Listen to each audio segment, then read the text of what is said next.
Bonjour Gérard et Christophe. Bonjour. Bonjour. Merci d'avoir accepté mon invitation. Gérard, tu es cinéaste, genre tu es documentariste aussi. Enfin, tu as une œuvre genre vraiment pléthorique et fort riche. Toi, Christophe, tu es juriste et vous avez tous les deux signé une série de 4 épisodes. C'est visible sur Arte plus 7, une série de documentaires hein, où des experts, des intellectuels, des historiens, des juristes parlent face caméra de la question de la propriété. Ils décortiquent la notion. C'est d'une profondeur vraiment réflexive rare, je trouve, à la télévision. Et ma première question, elle est assez simple, c'est pourquoi la propriété? Pourquoi tout d'un coup vous vous êtes dit, tiens, on est en 2022, maintenant en 2023, et tiens, il faut qu'on parle de la propriété. Qu'est-ce qui fait de la propriété un thème urgent à aborder? Ce projet vient d'assez loin puisque nous avions réalisé avec Bertrand Roté une série précédente qui s'appelle Travail, salaire, profit, qui traitait en fait de la production. Et nous avions comme projet de faire ensuite la propriété et en troisième volet une série sur l'argent, la dette, la finance. Malheureusement, Bertrand est décédé et donc nous avons continué avec Christophe ce travail engagé, puisque Christophe, lorsqu'on tournait Travail, salaire, profit, était d'une certaine manière notre sparring partner. Donc c'était naturel que nous fassions ça ensemble. Alors pourquoi travailler sur la propriété? Parce que, à mes yeux, la propriété est, à mon sens, l'outil, voire l'arme la plus efficace pour comprendre le monde dans lequel nous sommes. Parce que la propriété n'est pas un bloc monolithique, la propriété est partout. On peut dire que la propriété d'ailleurs a toujours existé dans un terme de rapport d'appropriation, donc on peut en suivre l'évolution à travers le temps. Ce qui marque notre époque actuelle, c'est que c'est la domination de la propriété sous sa forme marchande. Et ça s'est développé au 19e, ça s'est encore accéléré à la fin du 20e siècle, et ça a toute une série de conséquences aujourd'hui qui sont des conséquences structurelles en fait sur l'évolution de la société en France et dans le monde. Et donc c'est une urgence d'y réfléchir parce que d'une certaine façon ça a été oublié. On a pensé le capital, on a pensé le travail, mais au fond en dessous il y avait quand même cette catégorie qui est la propriété et qui est structurante d'énormément de relations. Et voilà, remettre ce thème en débat, au fond, y réfléchir collectivement, c'est une façon aussi de comprendre le monde et puis d'agir dessus. Alors, justement, Christophe, tu parles de du temps, en fait, dans votre documentaire. Il y a 4 épisodes, mais ça revient sur une grande période de temps où, en fait, la définition de la propriété évolue. Et je pense qu'encore aujourd'hui, elle est pas stabilisée. Ma première question, c'est qui décide, au fond, de la définition de la propriété? Ou plutôt, comment en fonction des époques, comment elle s'impose? Alors, personne ne décide. C'est du droit. Au fond, le droit, il existe d'une certaine façon, d'une façon spontanée, en fait. Le droit, il existe, il est là. Et la propriété, c'est un rapport entre des personnes à propos des choses. Or, ce rapport social, il va effectivement évoluer, il va prendre énormément de formes, il va être imposé par certains, il va y avoir des combats, ça va toujours être une relation de violence et de pacification. C'est-à-dire que sans règle de droit, c'est la guerre de tous contre tous, et puis une fois qu'on a un rapport de propriété, c'est un rapport de domination entre celui qui a la propriété et celui qui l'a pas. Donc il y aura toujours ce conflit qui va sans cesse faire évoluer la définition de la propriété. Et ça va évoluer en fonction des combats, de l'évolution technique, de l'évolution des civilisations. Personne ne va s'approprier le concept de façon formelle, mais certains vont en bénéficier plus que d'autres. Alors, c'est intéressant, après, Gérard, je te donne la parole, mais Christophe, toi, donc, tu lis la définition de la propriété à la question du droit, de façon très très forte. Est-ce qu'il n'y a que le droit qui pose les bases de ce que c'est que la propriété? Parce que je pense par exemple à d'autres concepts, si on prend le concept d'égalité ou le concept de liberté, il n'y a pas que le droit en fait qui définit ce que c'est que la liberté ou l'égalité par exemple. C'est quand même un concept juridique. C'est-à-dire que fondamentalement, quand pratiquement il s'agit de savoir si c'est à moi ou si c'est à toi, et qu'on a un conflit, ça se résoudra de façon juridique. Donc il y a quand même une sorte de centralité du droit. Maintenant, ça n'épuise pas du tout le sujet, puisque le droit n'est que l'expression, je l'ai dit tout à l'heure, d'un rapport social, au fond, des personnes à l'égard des choses. Et donc, en amont, on va avoir la réflexion des philosophes, on va avoir le rôle de l'économie, parce que c'est pas du tout la même chose si on est dans une tribu en Amazonie ou sur des marchés financiers à New York. On aura toujours de la propriété, mais ça ne sera pas du tout la même propriété. Ça sera un rapport d'appropriation. Donc, le droit, à chaque fois, aura un rôle. Mais quand on regarde sur la longue période, évidemment, il faut convoquer, et c'est ce qu'on a fait dans la série, hein, l'économie, l'anthropologie, la sociologie, va nous dire ce que c'est vraiment en substance. Moi, je crois que c'est la chose importante, c'est de bien montrer justement qu'on ne peut pas ramener la propriété à une définition univoque. La propriété est par nature multiple. Et donc, déjà, c'est une chose à bien mettre en évidence, à bien faire comprendre, et ne serait-ce qu'à travers la série, puisque après avoir justement tourné autour de cette définition improbable et impossible de la propriété, on a axé sur la propriété du corps, la propriété de l'intelligence et la propriété des communs, la terre, la mer, la nature, etc., etc. Donc on voit bien, rien qu'en disant cela, je définis déjà des propriétés complètement différentes. Et c'est vrai que on est arrivé à la conclusion que la propriété, eh bien, on peut dire qu'elle a des propriétés, elle a une grammaire, et ça c'est très important, mais en tout cas, elle n'a pas de propriétaire. Sur le temps historique que vous abordez, est-ce que vous diriez que la définition de la propriété est en expansion ou au contraire, est-ce qu'elle se recroqueville? Je veux dire, est-ce que les propriétés, comme tu dis, de la propriété, est-ce qu'ils sont en train de se multiplier? On est en train de dire, ah bon, bah maintenant, tout à l'heure j'en parlais avec Catherine Tricot et elle me disait, ah bah maintenant on parle de propriété de la Lune, on peut parler de propriété immatérielle, ce dont vous parlez dans votre série, ou bien au contraire, est-ce qu'aujourd'hui, moi j'avais plutôt le sentiment contraire à celui de Catherine, j'avais plutôt l'impression qu'aujourd'hui, si vous dites propriété à quelqu'un dans la rue, il va vous répondre, bah oui, propriété de genre mon appartement, propriété de mon sac, de mes vêtements, etc. Il ne va pas tellement penser au-delà de ça. Alors, la réponse c'est ni l'un ni l'autre, bien au contraire. Ça dépend. Et ça dépend.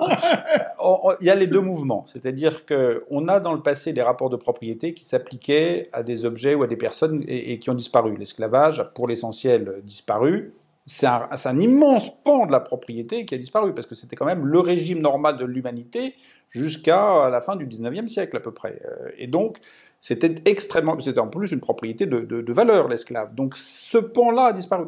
Sous l'Ancien Régime, on était propriétaire, ça s'appelait la propriété des offices, j'achetais et j'étais propriétaire de ma position de colonel de régiment.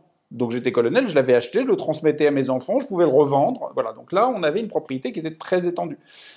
Ça a disparu. Et puis alors d'un autre côté, il y a de nouvelles formes de propriété qui ont apparu. La propriété littéraire et artistique, pour l'essentiel, n'existait pas, en tout cas dans l'Antiquité, au Moyen-Âge. Elle est progressivement apparue. Et puis on s'est approprié les océans, on ne pouvait pas, sur les bandes côtières, on a mis finalement des règles qui ressemblent à des règles de propriété. Et puis on va avoir la question de la propriété de la Lune, on va avoir toutes sortes d'autres formes de propriété qui vont apparaître. Et donc, ça suit l'évolution de la société, c'est toujours là. Non, mais je crois qu'il faut insister sur ce dont tu parlais tout à l'heure, c'est qu'aujourd'hui, évidemment, la propriété semble sous la tutelle de sa dimension marchande. C'est-à-dire, lorsqu'on évoque la propriété, immédiatement, on pense à la vente et à la revente, qui est un des aspects de la propriété, mais qui n'est pas le seul aspect. Sauf qu'aujourd'hui, dans le système néolibéral ou dans le capitalisme général, c'est cela qui est montré comme par essence la propriété. Mais c'est une vue de l'esprit, enfin, c'est plutôt une vue idéologique. Voilà. Mais, et donc, du coup, est-ce que cette propriété, elle peut être remise en question dans sa forme marchande, ou est-ce qu'aujourd'hui, la façon dont c'est installé, on va dire, dans nos vies et dans nos esprits, c'est absolument impossible? Je veux dire, penser en gros, la propriété comme étant aussi la possibilité de socialiser, de mettre en commun, etc. Et pas uniquement en termes juste de valeur marchande. C'est vrai aujourd'hui, si on commence à dire on va remettre en question ces notions de propriété marchande, il y a beaucoup de gens qui vont ouh là là, genre, j'ai très très peur. Alors, on va pas remettre en cause le concept de propriété lui-même. Ça, je crois que c'est très clair. Le rapport d'appropriation, il a toujours existé, il existera toujours. En revanche, la propriété marchande, si, on peut absolument la remettre en cause. D'ailleurs, elle a été remise en cause. L'histoire finalement de l'Europe et notamment de la France au XXe siècle, c'est largement une histoire de remise en cause de la propriété. Quand on fait un impôt progressif sur le revenu, ça a été considéré comme une attaque directe contre la propriété. Il y a des arrêts aux États-Unis à la fin du XIXe siècle qui disent c'est une atteinte à la propriété, il ne faut pas le faire. Il y a encore eu des choses qui sont passées sous François Hollande lorsqu'il a voulu absolument. 75%. Voilà, mais là, on arrivait à 75. Eux, ils partaient à 1%. Bon, on peut justifier parfois d'une limite aussi, c'est autre chose. Mais sur le principe, voilà. Et donc, ce qu'on appelait la propriété sociale, c'est-à-dire la propriété qui n'est pas forcément que la propriété publique, mais qui est la propriété aussi des services publics, de la propriété de tous ceux qui n'ont pas accès à la propriété marchande, et à qui on donne un droit qui ressemble à de la propriété, et qui finalement va être de la propriété sociale. Ces gens-là en bénéficient, ça s'est étendu, et c'est l'histoire du XXe siècle. Donc, si, il y a une remise en cause quand même. Oui, mais pourrait y avoir une remise en cause plus radicale, justement, parce que cette propriété marchande est quand même le facteur principal des inégalités terrifiantes que nous voyons apparaître partout dans le monde. Donc, la propriété sociale devrait être repoussée largement au premier plan, et ça a été, je dirais, un des grands échecs fondamentaux du gouvernement Hollande-Valls qui aurait dû agir de ce côté-là et qui a fait tout le contraire, pire qu'aurait fait Sarkozy. Enfin, c'est vraiment terrible, alors que c'est cette voie-là qui est une remise en cause de l'hégémonie de la propriété marchande. Et puis, on voit apparaître les discussions autour des communs. Les communs sont la gestion d'une ressource par un groupe qui se constitue et qui se donne des règles. Donc c'est une propriété qui n'est ni une propriété privée, ni une propriété d'État, mais une autre forme de propriété. Alors, la grande question, c'est de savoir si cette autre forme de propriété peut être une remise en cause du système capitaliste en tant que tel, ou si ce n'est qu'un avatar de ce système. Mais c'est vrai que la propriété n'a aucune raison de rester cette propriété marchande qui finalement nous gouverne. Et puis, on peut aussi, pour compléter, je suis tout à fait d'accord, aller vers la propriété écologique, puisque au fond, on définit souvent la propriété de trois termes. On dit c'est l'usus, le droit d'usage, c'est le fructus, le droit de percevoir le fruit, les revenus de la propriété, puis c'est l'abusus, c'est le droit d'acheter et de vendre, puis le droit de détruire. Mais on peut faire une propriété écologique où on prive de la possibilité, on prive le propriétaire du droit de détruire sa chose. On peut être propriétaire d'une forêt et ne pas avoir le droit de détruire sa forêt. On peut l'exploiter rationnellement, mais pas la détruire. Et donc on peut imaginer une propriété écologique qui ferait partie de la solution. Alors ça serait qu'un élément parmi très nombreux autres, parce qu'on n'a pas d'illusion sur le fait que changer juste une règle de droit comme ça et partir va changer la société. Mais ça peut être un des outils de la transformation. Il y a une partie qui m'a particulièrement intéressé dans votre série, et tu en as un peu parlé tout à l'heure, c'est lorsque, en gros, vous proposez une sorte de continuité entre la question de l'esclavage et ensuite la question de l'exploitation capitaliste, en gros. Vous, enfin, les intellectuels que vous interrogez, notamment Xifaras, en gros, il dit, lui, il met vraiment une continuité. Tout à l'heure, tu as dit, à partir du 19e siècle, il n'y a plus d'esclavage, et c'est à ce moment-là qu'on transforme ça en exploitation des corps. Seulement, et là, c'est une petite critique, c'est qu'on pourrait opposer à cela qu'il y a aussi une rupture qui est apparue précisément aussi au XIXe siècle, c'est l'apparition de l'égalité dans le droit notamment, avec les Lumières et puis la Révolution française. Ce qui permet finalement aux individus qui auparavant étaient des esclaves sans absolument aucun droit, au mouvement ouvrier d'exister, puisque eux, ils pouvaient se revendiquer de droits pour exister. Et donc du coup, j'en viens en fait à ma question, c'est que le droit, en l'occurrence, permet l'existence du mouvement ouvrier.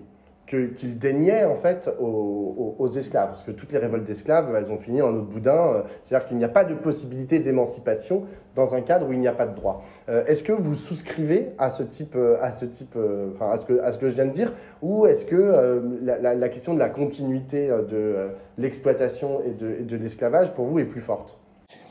Moi, je suis en train de lire un petit livre qui est très bien, qui est le discours sur la liberté et sur la sortie de l'esclavage de Frédéric Douglass, qui est paru en 1852.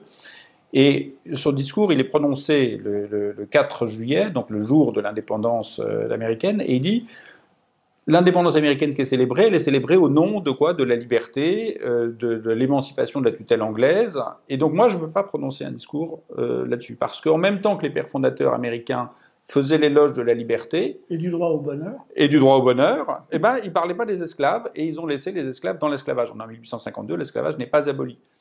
Et donc il y a bien un mouvement d'émancipation grâce aux Lumières et à la liberté, mais on voit bien que c'est un des éléments et que derrière, il a fallu la guerre de sécession pour que ça s'arrête. Et sinon, peut-être que ça aurait pris encore beaucoup, beaucoup de temps, puisque le lobby était énorme.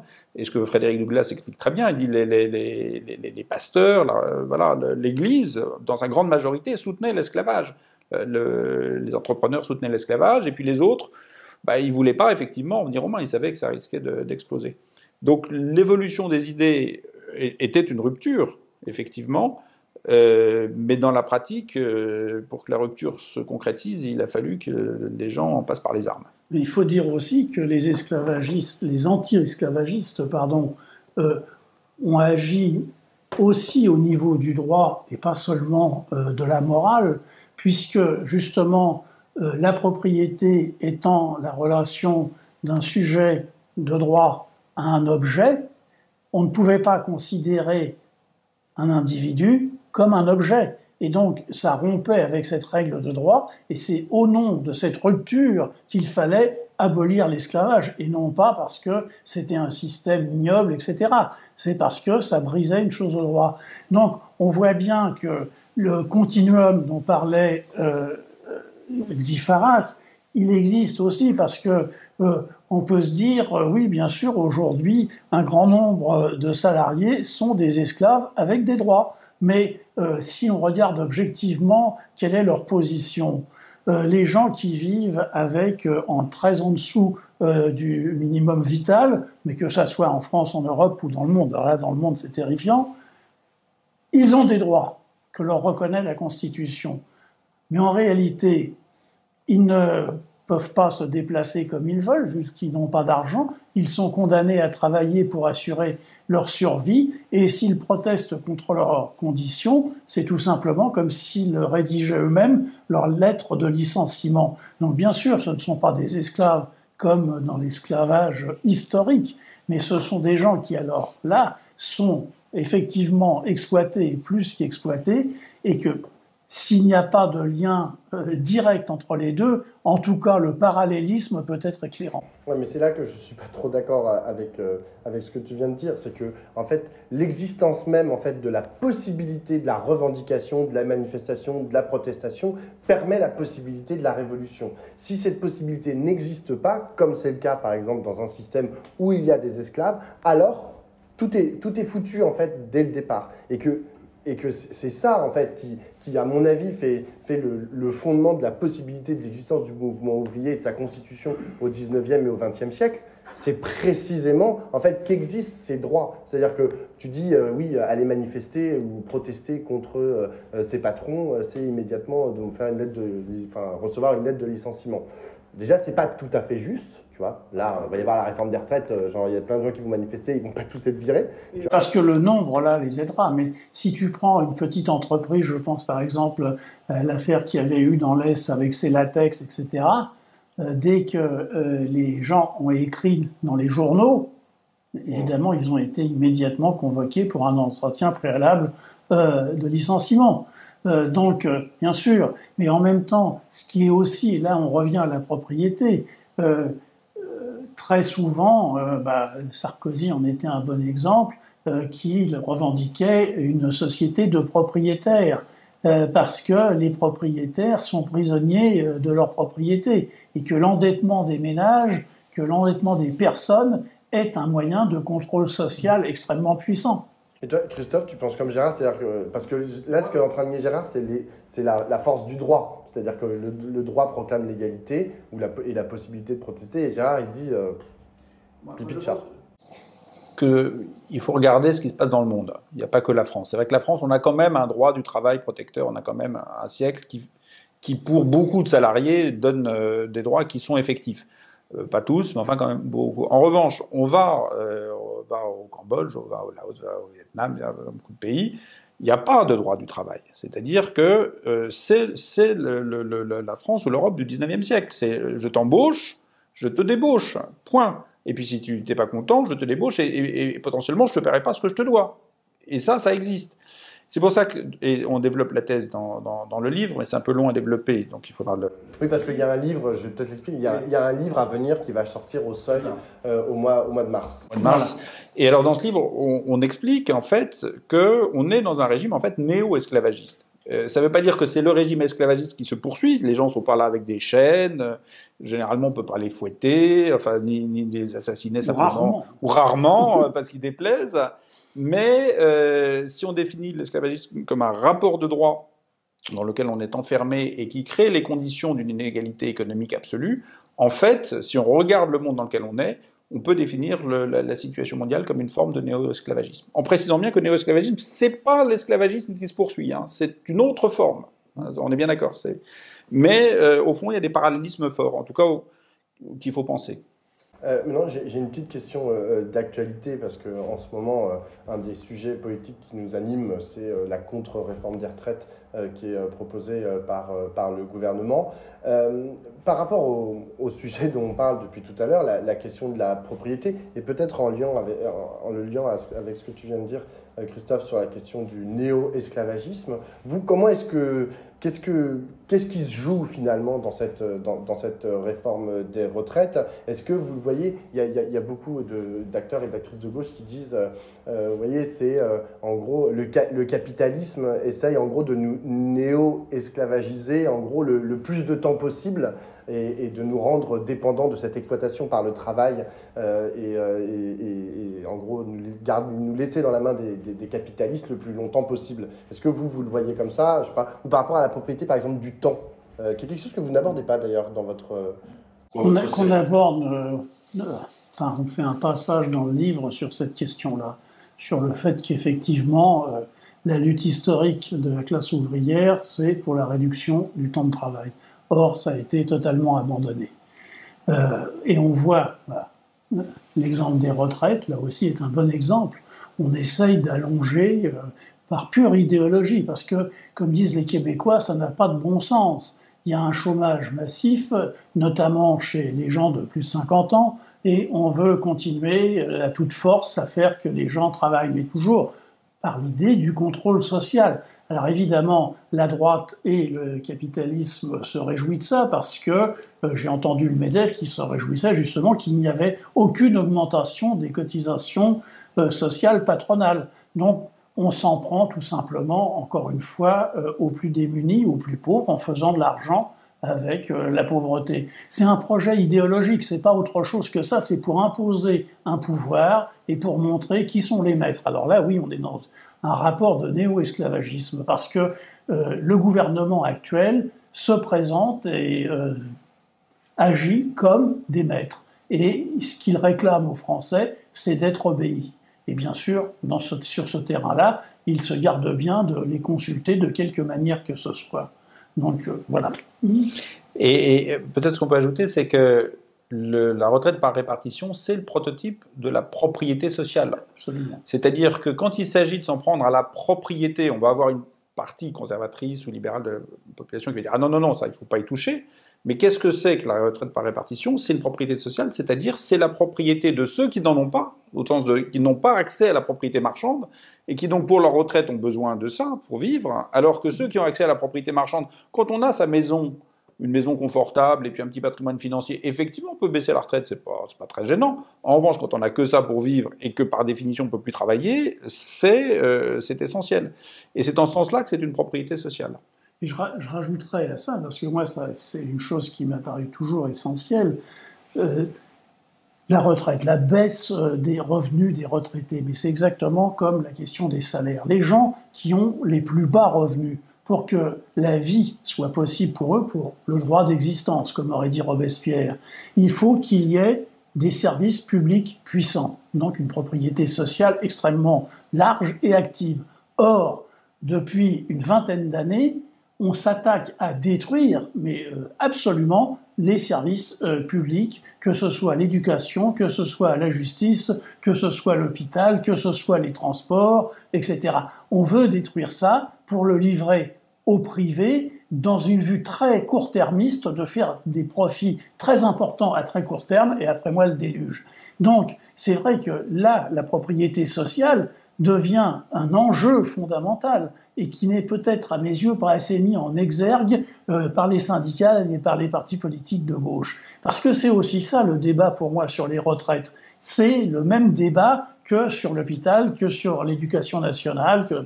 Donc, on voit bien que le projet de M. Macron, qu'il avait expliqué de façon, au fond, je caricature un peu, mais je pense qu'il faut faire ce résumé-là pour bien s'entendre. La vision du monde qu'il développe, c'est très simple. C'est des écoles pour les riches, de l'apprentissage pour les pauvres, des cliniques pour les riches, des mouroirs pour les pauvres, des trains pour les riches, des autocars pour les pauvres. On voit bien ça, c'est la vision qu'il a de cette société qui, alors là, c'est un gouffre qui nous sépare. Jusqu'à quand?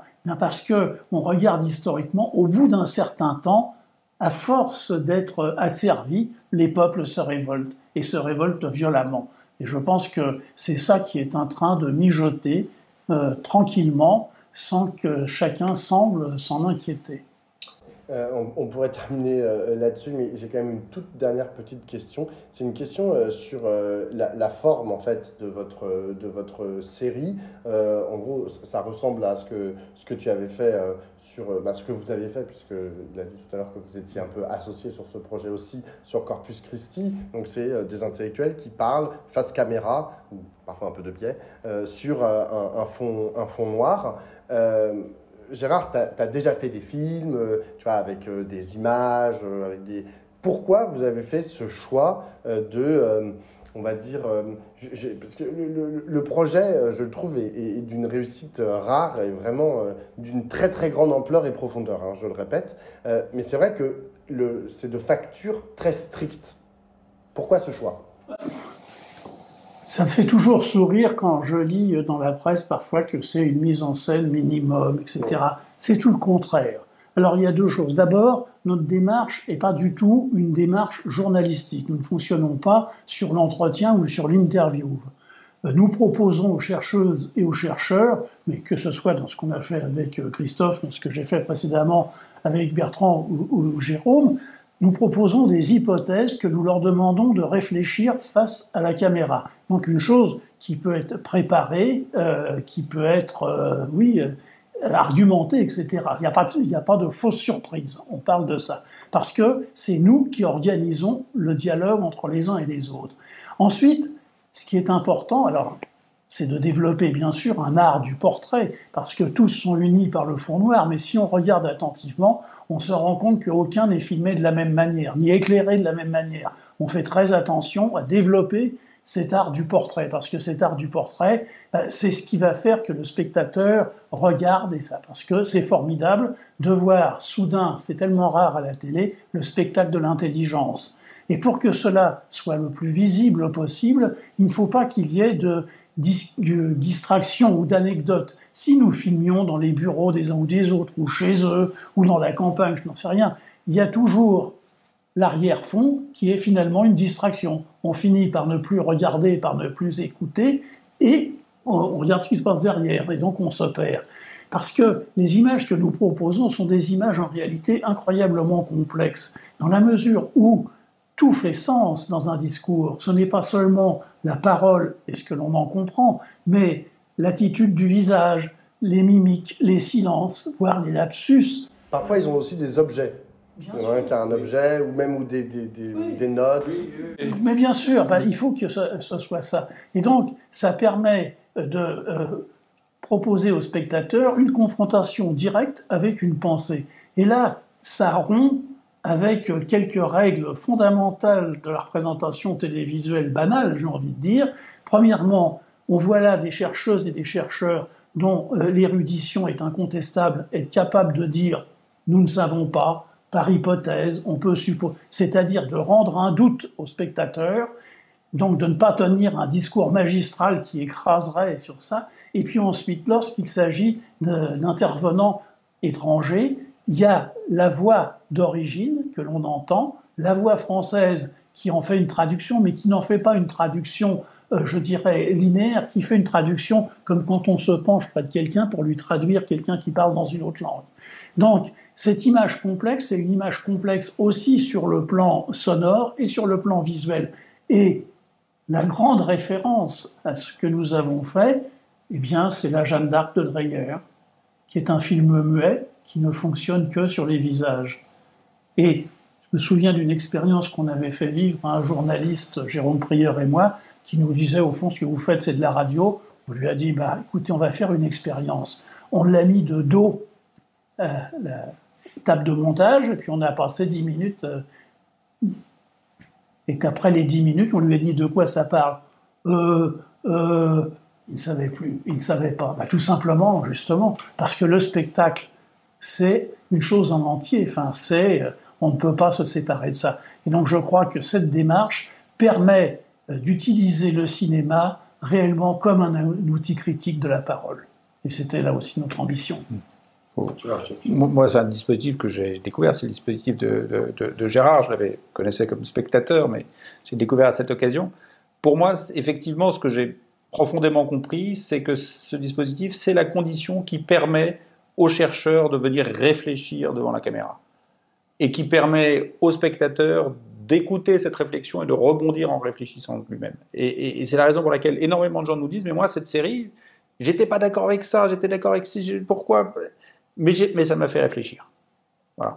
Et ça vient pas de nulle part, ça vient en très large partie de cette forme. Eh ben, merci à tous les deux et j'enjoins tous les gens qui nous ont regardés à aller voir, pour ceux qui ne l'ont pas encore fait, à aller voir votre série sur la propriété qui est disponible sur la plateforme Arte+7 et à lire aussi le livre donc à sortir qui s'appelle comment qui s'appellera La propriété, son sujet et sa chose. Parfait. Merci beaucoup. Merci.